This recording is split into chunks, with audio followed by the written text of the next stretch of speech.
Vamos começar mais um podcast aqui do Centro Malachini Dias, o podcast focado na sua evolução. E para o assunto de hoje sobre meditação e alta performance, principalmente na questão de como aplicar a meditação para melhorar o seu desempenho na prática desportiva, seja você um praticante amador, ou seja, que faz por amor, ou o profissional, aquele que ganha vida praticando esporte, nós vamos falar sobre meditação e como a meditação pode potencializar o seu resultado.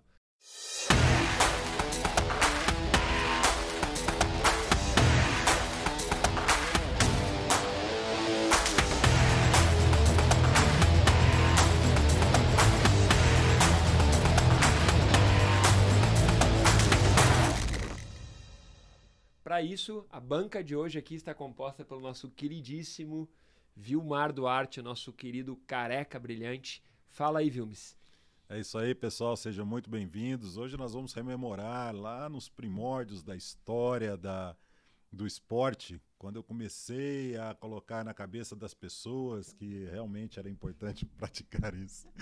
Lógico que é uma brincadeira, mas o esporte ele está presente na história da humanidade há milhares de anos, não temos condições de precisar isso. E o que a meditação realmente pode trazer como uma alavanca, né, para essa modalidade. O Vilmar estava presente na seleção dos esportes que fizeram parte da primeira Olimpíada antes da época moderna, né? Exato. Eu fazia parte da banca que definiu que aquilo ia se chamar Olimpíada. E também compondo a nossa banca aqui, nós temos a nossa queridíssima Fer Filipposi. Bora lá, Ferzinha, e aí? Olá, olá! Bom dia, boa tarde, boa noite para todos que estão nos assistindo, nos ouvindo. Sejam todos muito bem-vindos. E, inclusive, também, se você não pratica esportes e quer começar, fica com a gente, que vai ter também bastante conteúdo para você. A Fer é aquela pessoa que chega aqui no estúdio, na escola, ela chega, olha pra você e fala: "Bom dia!" E você quer matar ela, sabe? Você quer afogar ela. Essa é a Ferzinha. Legal, e eu, Malachini Dias, nós estamos iniciando o segundo episódio dessa nova temporada do podcast. Estamos aqui no estúdio da escola, muito bacana. Ainda estamos num processo de organização e finalização da estrutura do estúdio, mas para quem nos acompanha desde as primeiras temporadas que nós começamos na época da pandemia, que nós gravávamos cada um da sua casa, depois surgiu a ideia de construir um estúdio. Então, estamos no processo de evolução, tal como a proposta desse podcast. Bora entrar direto no assunto. A Fer disse que tem um recado para vocês. Qual é o recado, Fer? Gente, sim, lembrem-se de, se você não segue a gente no canal, siga a gente, ativa o sininho para você sempre receber os nossos conteúdos e dá o seu like aí também, que vai ajudar a gente. É isso aí. Bom, a ideia de meditação muitas vezes não está associada a esportes, no sentido de como que eu vou melhorar essa explicação. Normalmente a pessoa imagina meditação com o ato de estar parado, sentado, sem fazer nada.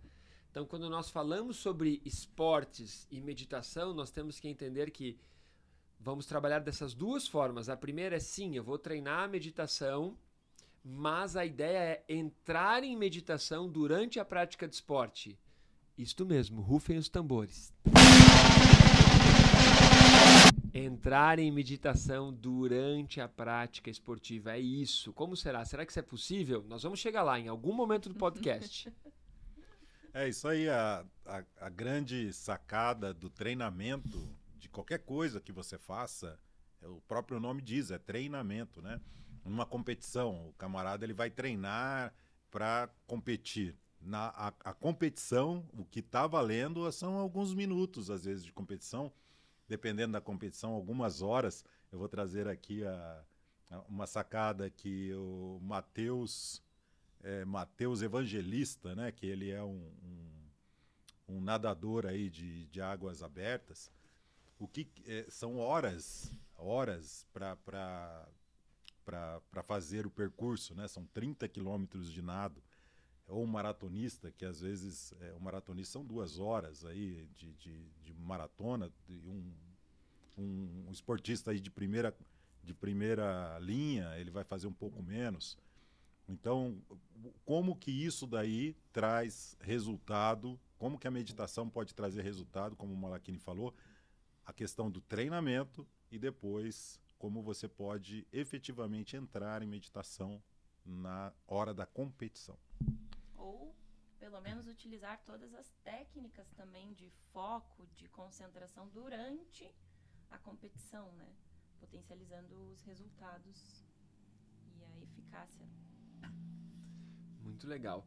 Bom, para quem já é, assim, velhinho como Vilmar, desde a época da Arca de Noé, desde antes da Arca de Noé, ainda de Gilgamesh e tudo mais, como a gente brincou no último podcast, o que nós temos que entender? Que para quem acompanha os esportes já faz tempo, talvez não tenha percebido que a maior parte dos atletas de altíssimo rendimento, mesmo sem saber, já fazia algum tipo de treinamento para melhorar foco, para melhorar concentração, ou seja, as etapas iniciais para entrar em meditação.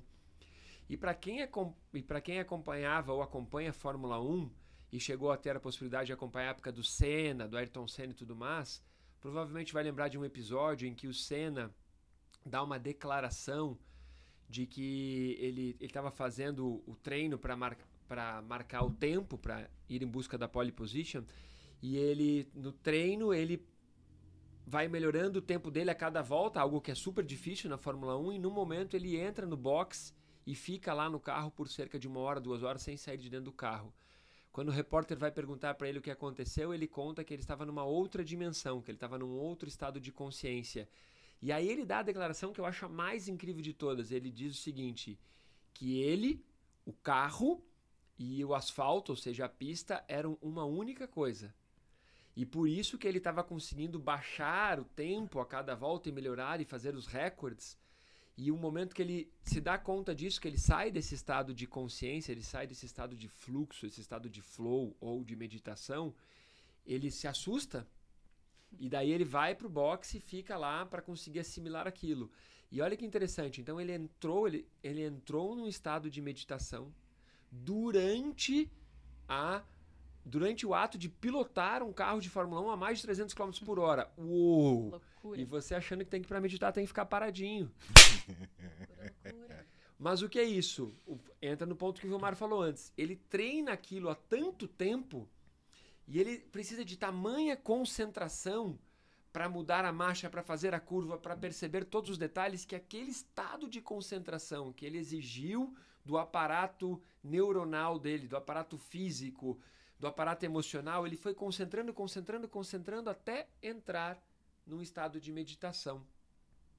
Além de... Ayrton Senna, ele fazia uma outra coisa interessante também, né? Ele andava a pé na pista, né? Ele não andava de carro, ele andava a pé, fazendo o percurso da pista e imaginando, aí mentalizando o que ele ia fazer naquela curva, que marcha que ele iria entrar na curva, com que marcha que ele vai sair, a velocidade, que hora que ele freia. Então ele já visualizava isso. E falando em visualização, mentalização, na Fórmula Indy, se eu não me engano, o Piquet, ele comentava que você tem que olhar... Esse já é para quem é bem velhinho também. Você vê, o outro... Só estamos falando de gente morta. Já não é da minha Não, época. o Piquet não tá morto. Pô, não sacaneia o Piquet, cara. Piquet não tá morto coitado. ainda, não.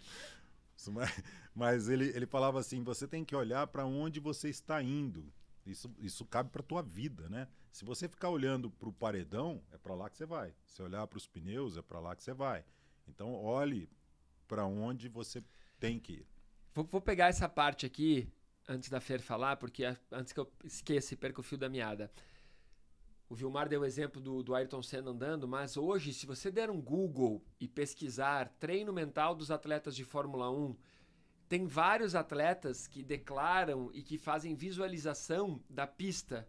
E isso começou lá. O que nós sabemos que os primeiros a fazerem isso que sem notícia, Senna e entre outros, Prost. E eles fazem isso até hoje. Eles fecham os olhos e visualizam a pista, e ele visualiza, nesta curva eu vou estar a 200 por hora, na tal marcha, depois eu vou fazer tal coisa, vou entrar assim, eles visualizam tudo.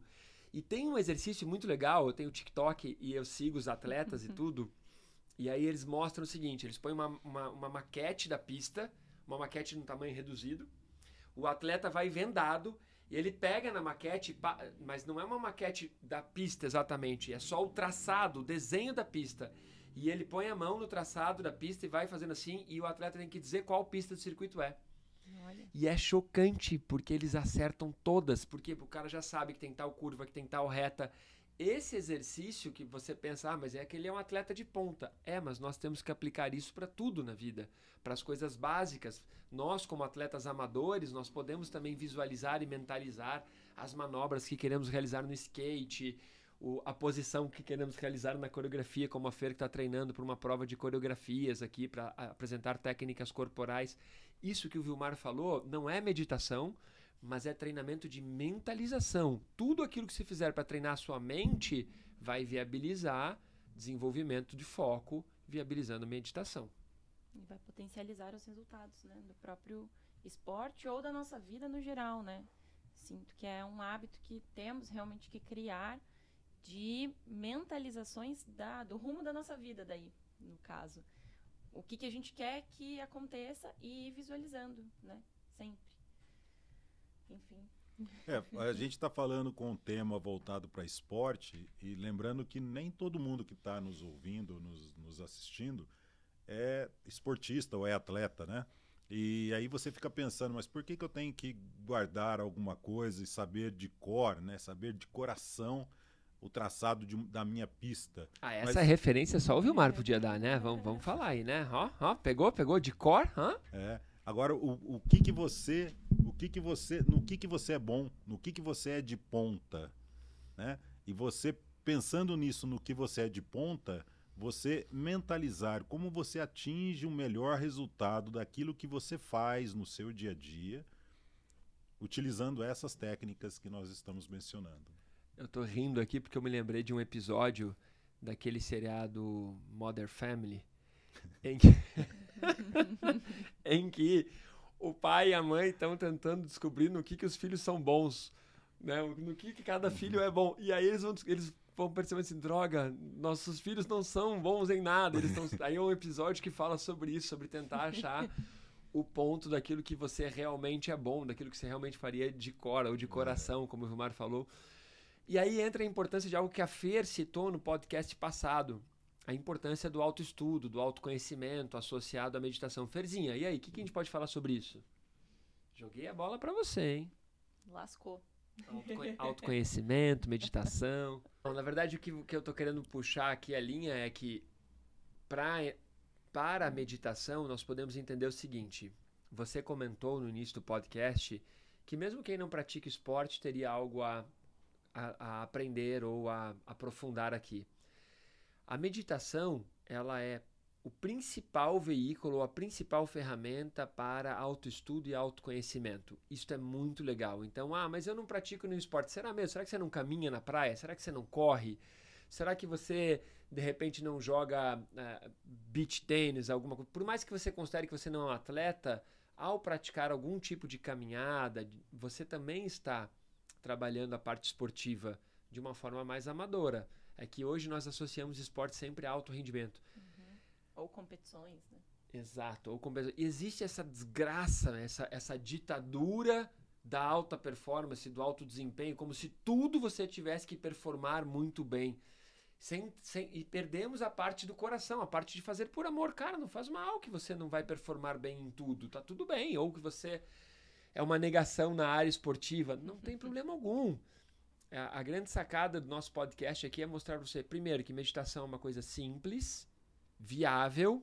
Alcançar a meditação pode não ser tão simples, mas treinar a meditação é simples, é viável e pode melhorar a sua performance em várias áreas da sua vida. Inclusive, como aplicar essas técnicas realmente no dia a dia, né? Fazendo esse paralelo dos esportistas que entram em meditação na realização do esporte, nas competições, enfim, ou até nos treinamentos. Como que a gente pode trazer isso de forma prática para a nossa vida, no nosso dia a dia, nas nossas tarefas. Estar realmente focado no que estamos fazendo ali naquele momento, seja uma caminhada, seja um treino na academia, porque isso também vai potencializar os nossos resultados. Então, se ali no meu treino diário de musculação, por exemplo, eu estou 100% focada no meu músculo, estou trabalhando, por exemplo, glúteos, e a minha atenção está inteira nos meus glúteos, percebendo o que está acontecendo ali, o resultado vai ser muito mais potente, mais intenso do que ele seria se eu estivesse pensando nas compras que eu tenho que fazer, no mercado, enfim, em qualquer outra coisa.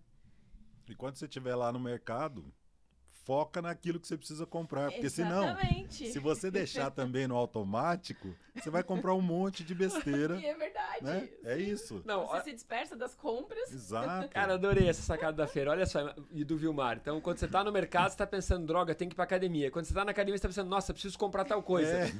A mente é muito, muito confusa mesmo. Nossa mente é muito dispersa. E não faz nada bem feito. Nada. Isso que a Fer falou é muito legal. Tem uma entrevista do Arnold Schwarzenegger na época que ele era Mr. Imagine, o cara foi Mr. Universo, né?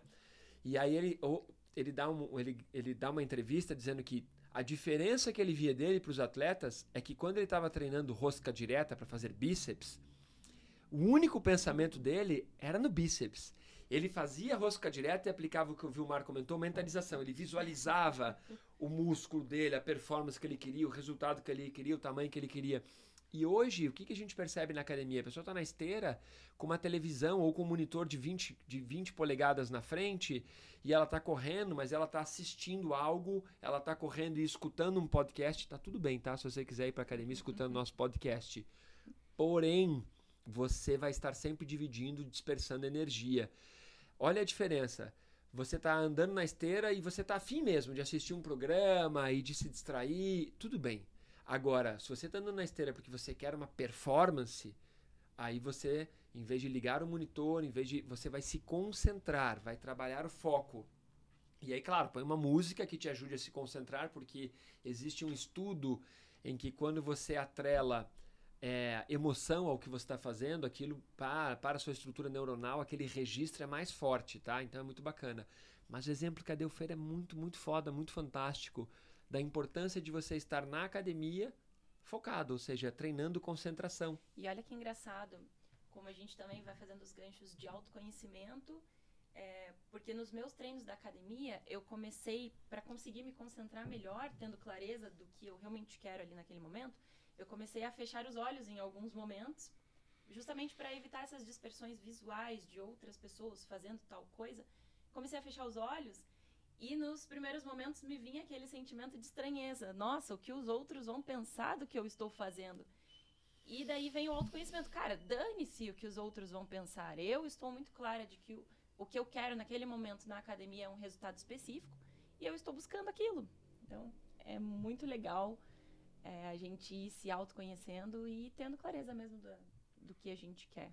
Esse autoconhecimento, ele traz também essa autoconfiança para você chegar nesse patamar, porque se a pessoa ela tem uma baixa autoestima, ela vai ficar preocupada com o que os outros pensam, né? É interessante. Vilmar, querido, com essa sabedoria ancestral, desde a época de Shiva. Quando eu ensinava ele que meditar era importante para melhorar a dança dele. Qual é o recado que você tem que dar pra galera aí? Cara, se você não ativou o sininho, a gente para aqui agora. Se você não deu o joinha, a gente vai parar aqui mesmo, que eu acho que você já está interessante o suficiente. Mas dá lá seu joinha, né? Compartilha esse vídeo, comenta.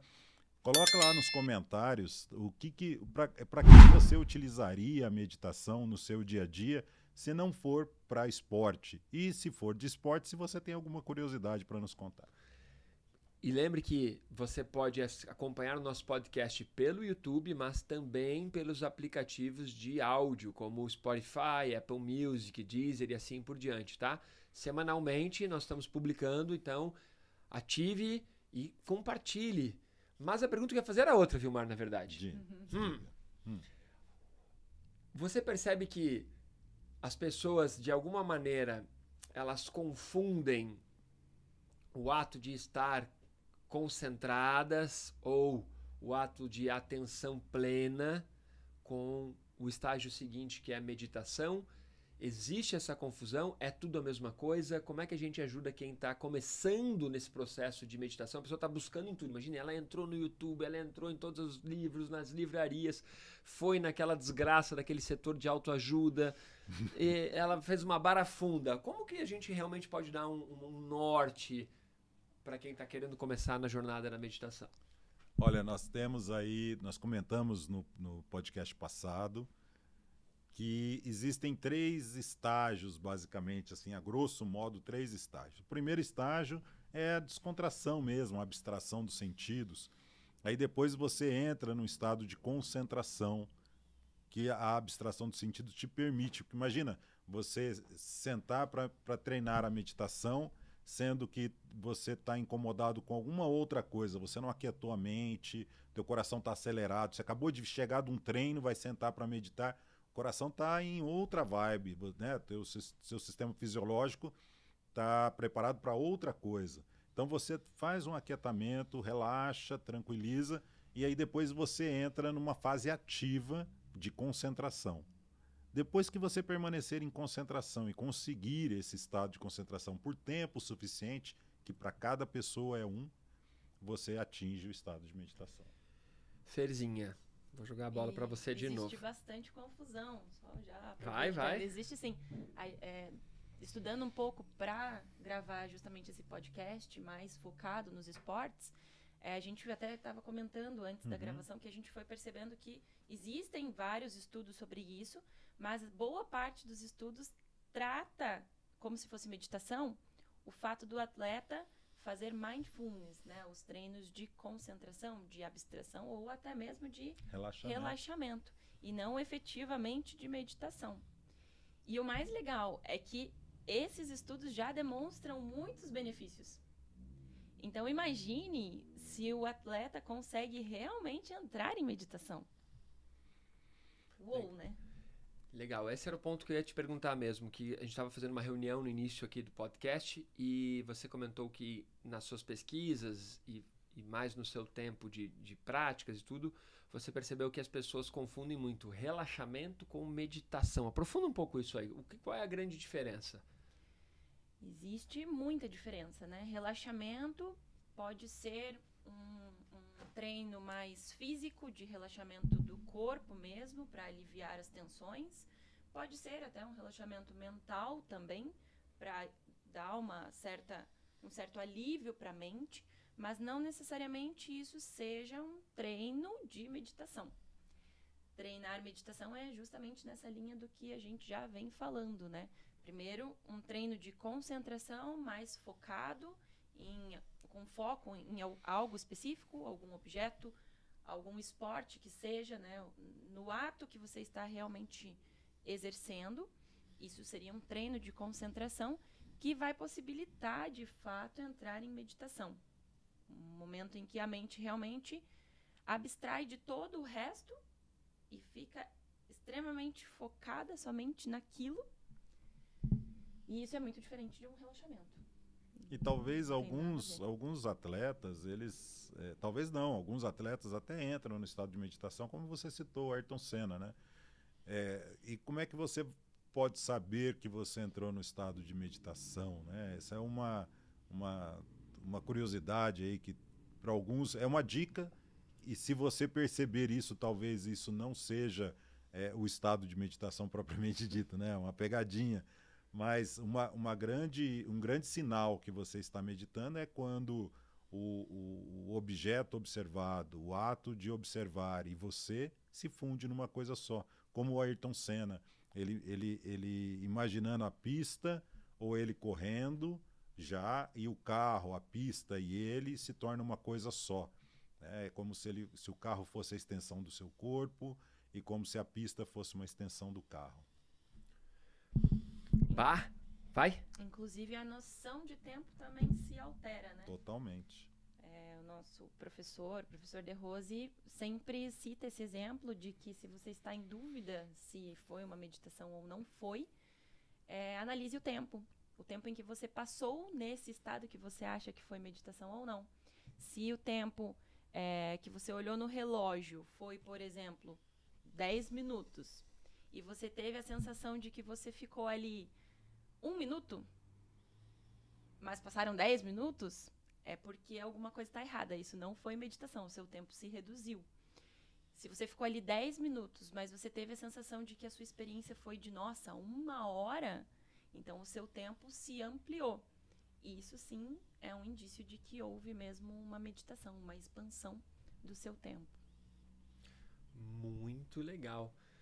Bom, a ideia, o tema principal aqui é atrelar a alguns atletas e aos esportes e tudo mais. E aí o Vilmar, eu sei que ele falou, pô, todo mundo vai falar de tal pessoa. Vilmar, quem é um cara que você pode citar de referência, que treina meditação, para as pessoas perceberem como realmente traz resultados e que você pesquisou e focou para trazer para cá? Um dos caras mais famosos aí é o LeBron James, que ele é do basquete da NBA. E se você procurar no YouTube, você vai encontrar vídeos dele na quadra meditando. Você não vai saber se ele está meditando, mas ele está lá, né? no estereótipo da meditação, e ele treina isso, ele é um dos grandes fãs, né? Um outro grande fã também da meditação é o Novak Djokovic. Ele é do tênis. E ele é um cara que, assim, no começo da carreira, ele tinha a vontade de ganhar todos os prêmios, aquela coisa. E ele começou a perceber que ele não precisa de todos os prêmios. É isso que é interessante.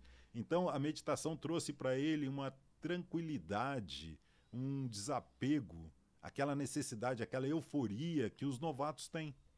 Então, quando você entra nesse estado de tranquilidade, a tua mente não fica cheia de ansiedade, você vai e conquista tudo que você tem na tua frente, porque você se torna um concorrente desleal, como o Malaquini havia mencionado, né?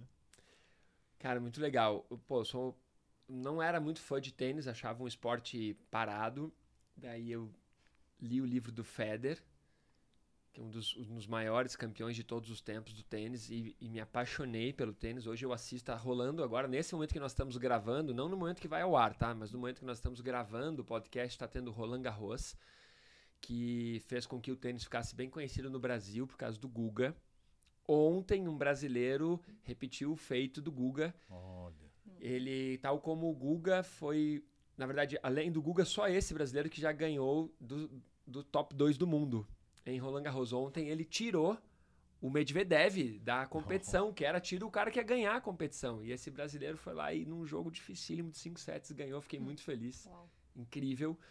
E sim, os atletas do tênis, seja Medvedev, Djokovic, Federer, Nadal, Agassi e tantos outros que já passaram, eles treinam muita concentração e meditação porque o tênis é considerado um dos esportes mais mentais e emocionais que existem, no sentido de que o cara tá com todo o jogo na mão, aí ele perde o foco, o emocional abala e de repente ele perde o jogo.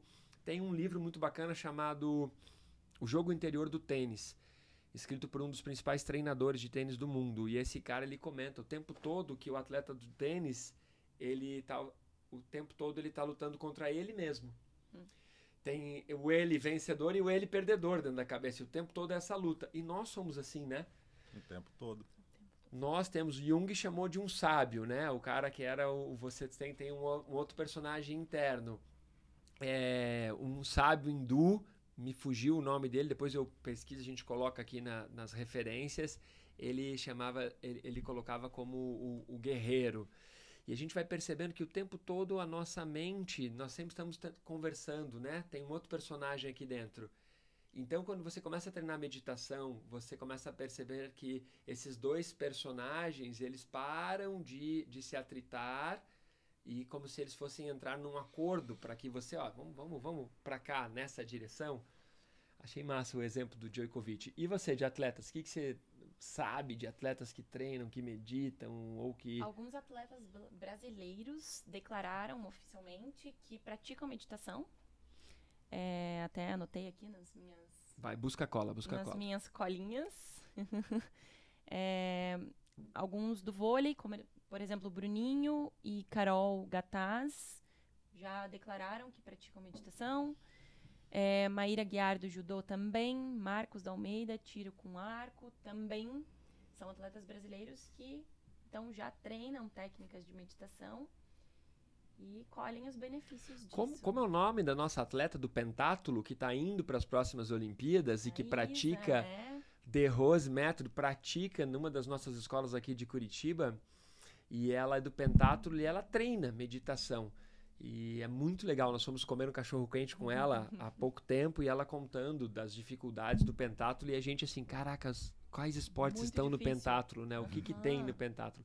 Então, se você ainda não segue, siga a Isa aí nas redes sociais, dá uma força para essa super brazuca que está indo para as próximas Olimpíadas e ela é uma das atletas que pratica meditação. Inclusive The Rose Method, né? Exato. Ela faz parte. Ela faz parte do que a gente ensina.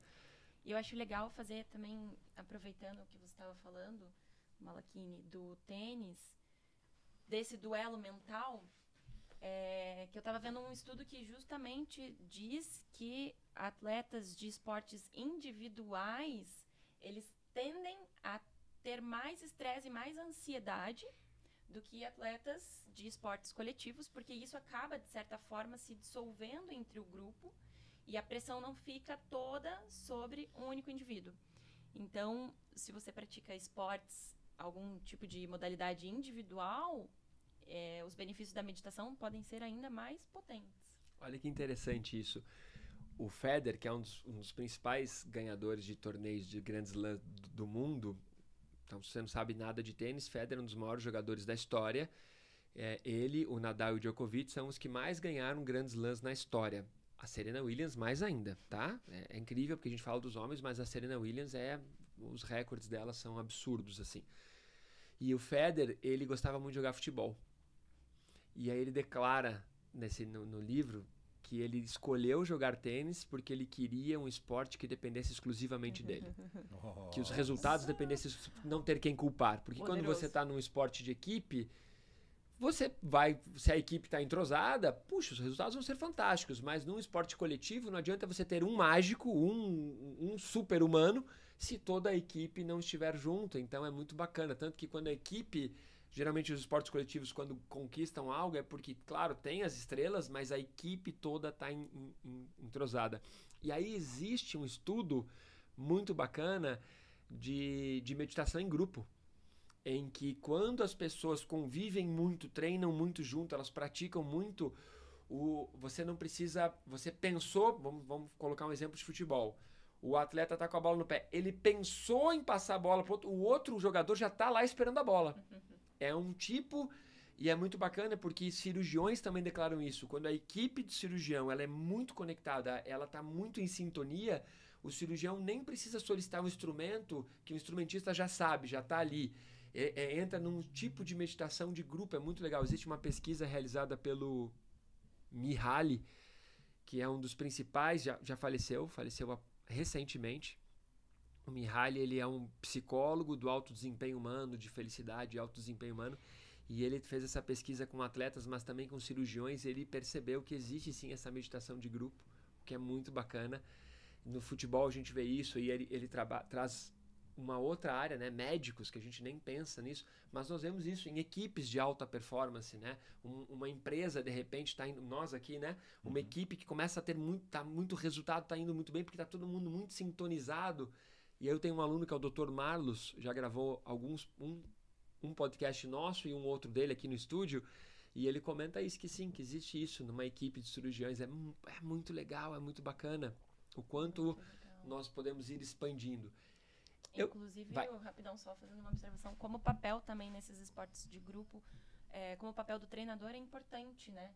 Porque basta também uma pessoa num clima emocional ruim para desestruturar todo o conjunto. Então, se o treinador está muito atento, também integrado com a equipe, ele consegue, de repente, numa partida de futebol, por exemplo, retirar aquele jogador, colocar um outro que vai conseguir manter essa meditação em grupo, digamos. Você sabe que o Vilmar, há muitos séculos atrás, é sério, A maior parte das frases populares, dos ensinamentos, do Alcorão, das Upanishads, tudo o Vilmar teve participação.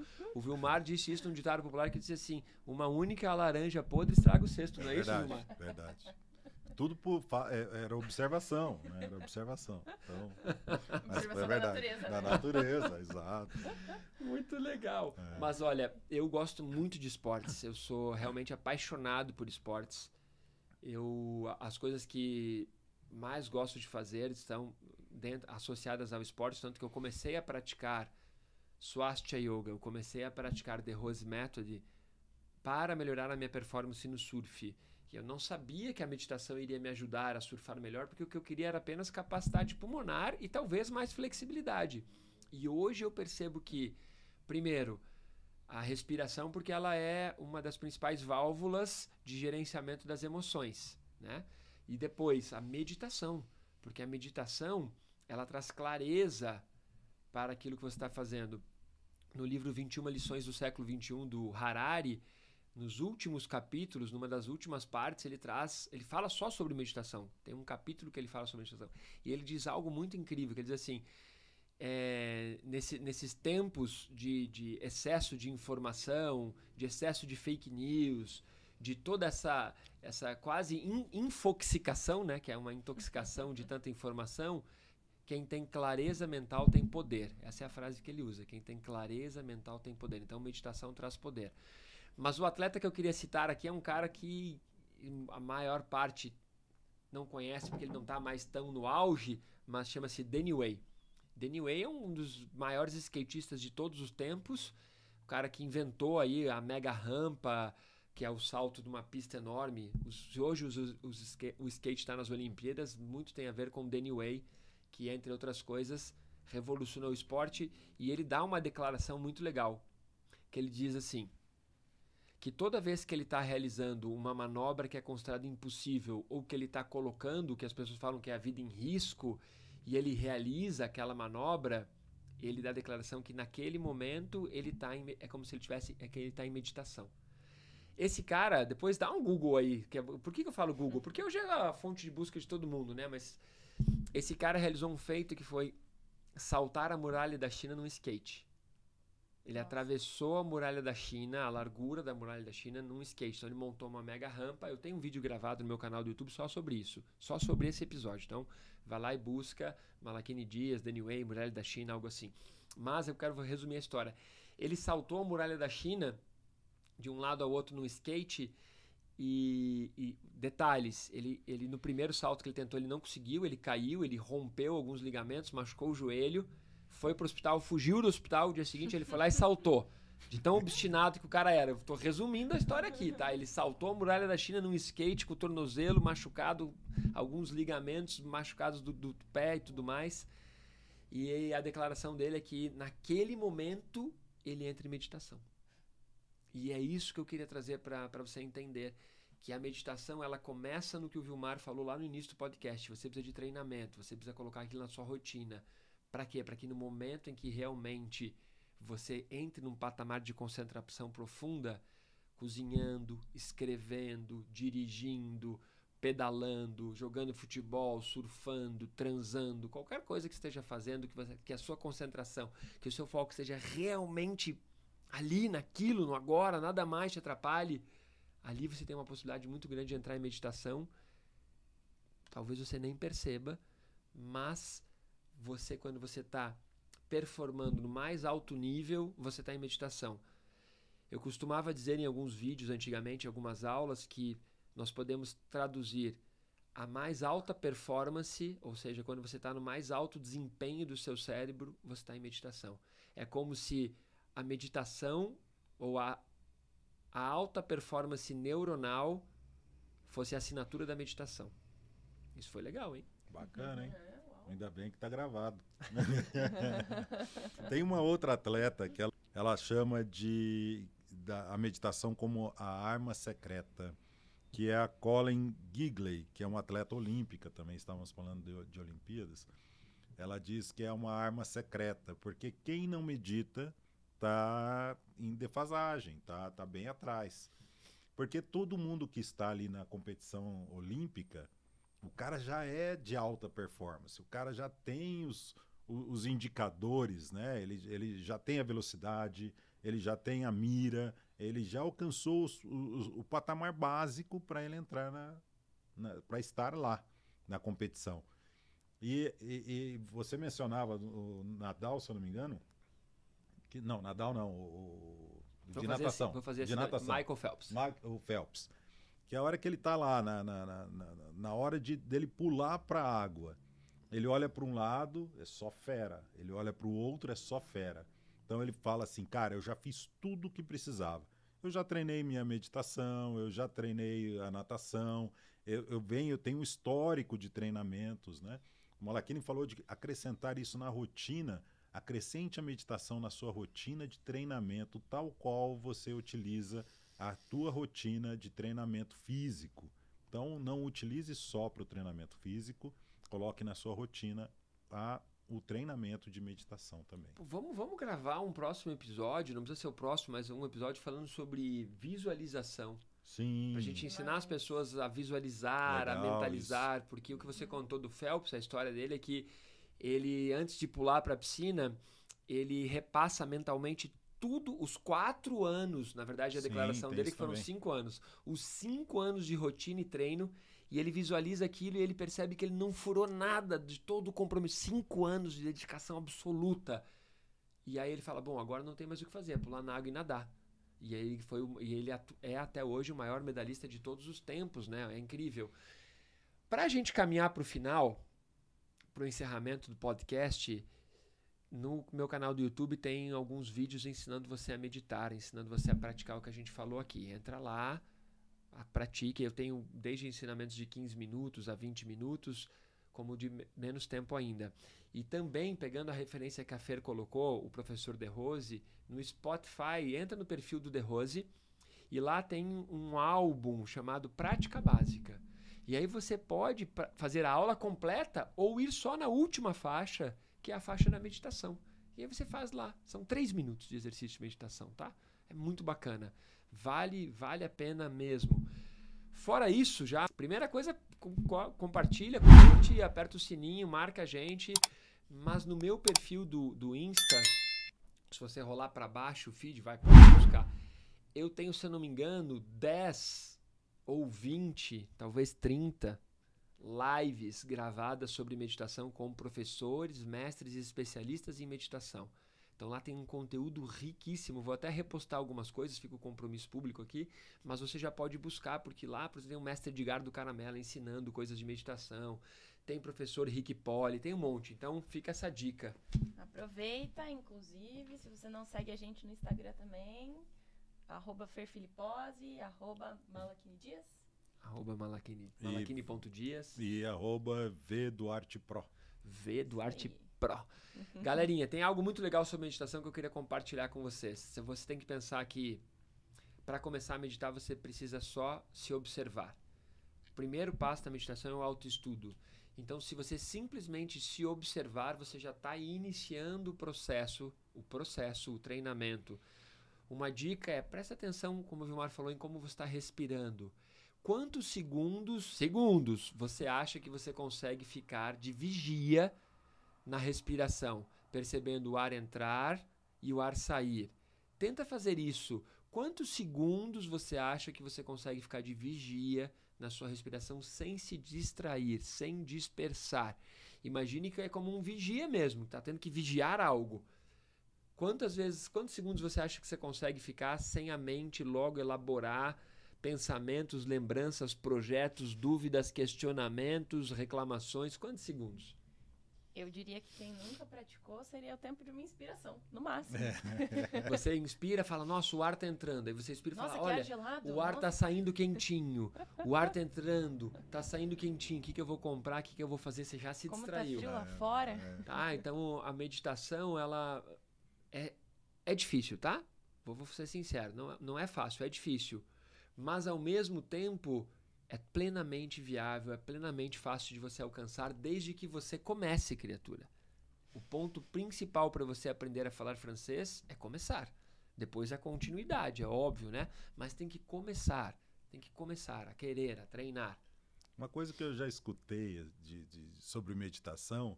Em qual época? Qual século? Uns 3 séculos só. É mais recente. Tá. A galera falando assim, mas eu não acredito.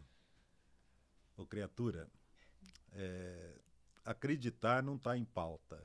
Tem estudos científicos que falam sobre os efeitos da meditação e pensando que a ciência ela busca apenas os benefícios, né? A meditação, você vai meditar pelo ato de meditar. E tudo isso que nós estamos falando de benefício da meditação são efeitos colaterais, que durante a jornada, que a meditação é muito mais do que só para você praticar esportes ou lavar louça ou fazer compra. Ela tem ela tem a finalidade nela, não é nesses outros subterfúgios, né? E tem um estudo da Sarah Lazar de Harvard que ela diz que se você praticar por 8 semanas, o Malachini mencionou isso no episódio passado, você aumenta a tua massa cinzenta, aumenta o seu córtex frontal. E para que serve isso? Para aumentar as suas sensações, o seu processamento de sensações. Então, quando você escuta, você tem mais recursos, é como se você tivesse mais processadores processando aquilo que você escutou, aquilo que você sentiu no aroma, aquilo que você sentiu quando você deu a primeira abraçada na natação, ou quando você fez aquela mira e você não respirou direito, e você fala, na próxima inspiração eu vou atirar. Então, no esporte, ele tem essa conotação dessa percepção maior dos seus sentidos e comprovado cientificamente. Então não tem nada a ver com crença. E é interessante que nesse mesmo estudo também eles comprovaram que com treinos de meditação aumenta-se a massa mesmo de córtex pré-frontal e com isso existem diversos benefícios na memória, na tomada de decisões mais assertivas, mais rápidas. E se isso acontece nos esportes, acontece também na nossa vida, né? De um modo geral. Não tem por que não começar. Boa, galerinha. A gente que tinha programado de fazer um podcast de 30 minutos, já são quase 60 minutos de gravação. Vocês falam, hein? Malachini fala pacas, eu sei. Quando eu me escuto no podcast, eu falo, cara, eu falo muito, né? Quanta coisa. Mas a gente tá aqui para falar mesmo, é um podcast. Isso aí. Olha que interessante.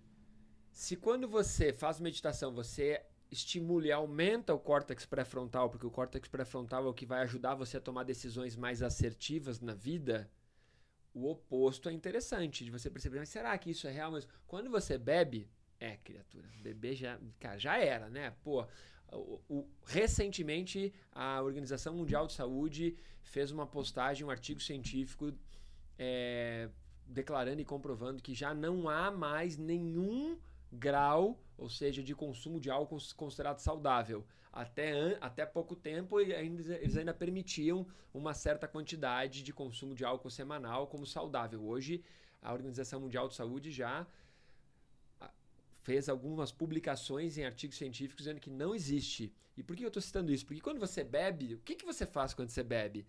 Que depois você fala, nossa, não devia ter feito aquilo, não devia ter falado aquilo, não devia ter dirigido, não devia ter... Você desliga o córtex pré-frontal. Então, se a meditação aumenta e quando você usa algum tipo de droga, como bebida, você diminui, você tem que pensar, poxa, o que eu quero? Melhorar a tomada de decisões mais assertivas, mais corretas, que vão me ajudar, ou minimizar? Se você quer cada vez ter decisões mais equivocadas, menos precisas, não treine meditação. E continua bebendo. Boa. É isso. Você citou Harari. Harari, ele falou numa entrevista recente... Ninguém quer parar de gravar. Hoje a gente vai ter que fazer 2 episódios. Corta e edita e bola pra frente. Não, a gente pode até... Já grava todos os do ano. Exato. Ele fala justamente da percepção da realidade, né? Como cada um percebe a realidade que não é realidade. A realidade que você percebe, ela não é a realidade. Você só consegue perceber a realidade quando você expande a consciência, só através da meditação. Isso foi profundo, hein? É tipo o cara que fala sobre física quântica, meditação quântica, ele diz assim, se você usar... Todo mundo ficou sério, né? Mas é pra brincar, né? Pra encerrar no clima agradável. Se você usar energia eólica pra ligar um ventilador... Tá parecendo Não, quero ver onde você vai. no episódio passado, hein? Se você ligar... Se você usar energia eólica pra ligar um ventilador... Você tá realmente produzindo energia de forma consciente no nível quântico? Porque, né, a energia eólica é um ventilador que produz energia. Você liga o ventilador pra gastar energia? Mas pra gente dar uma risada besta aqui. Faz sentido. E olha, nós vamos ter que parar por aqui pra gente dividir esse episódio em 2, porque senão a gente vai longe. Passou do tempo. Muito legal, hein, turminha? Fica ligado, então, que nós estamos aí nessa jornada, dessa nova temporada. Cada episódio nós vamos trazer assuntos principalmente atrelados à meditação, mas não só sobre esse tema. Logo nós teremos também convidados e cada mês nós vamos retomar ali o processo de um livro por mês que nós vamos trazer para enriquecer aqui o nosso, como você falou, arcabouço, sei lá, você usou um termo... Alfarrábios. O nosso alfarrábio aqui. Uau! Vilmar, meu querido, muitíssimo obrigado. Valeu pela participação. Ferzinha, trazendo aqui o ar da graça, a felicidade de não ter que conviver mais só com o careca brilhante, né? Galera, beijo do Malakini. Até Valeu. o próximo episódio. Beijo. Até.